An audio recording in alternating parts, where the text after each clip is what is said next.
I think we taught that Inquisitor a very valuable lesson.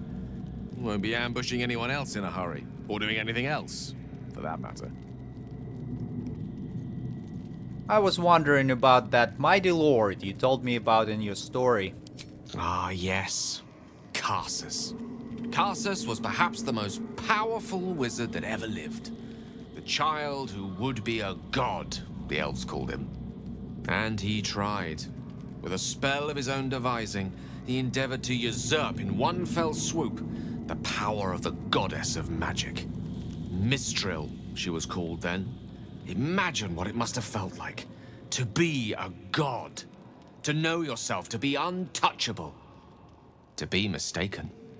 As Karsus aimed his spell at her, she began to unravel, and with her, the entire weave. Too late did he realize what he had unleashed. It would have been the end of everything had not Mystril sacrificed herself. The goddess of magic is all magic. By dying, the entire weave was lost, and the spell that challenged a god failed. It was the end of Mystril, the end of Karsus, and the end of an entire civilization. As the child who would be a god was turned to stone, his empire came crashing down around him.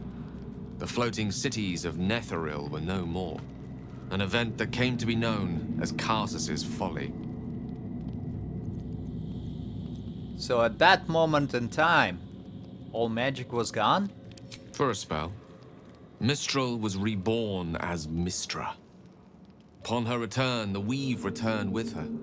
Now, so many centuries later, I try to follow in the footsteps of Karsus. Not to destroy Mystra, but to prove my love for her.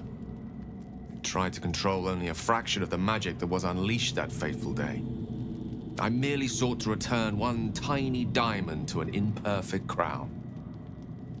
Gale's folly, one might call it. History, repetition. It's the way things go.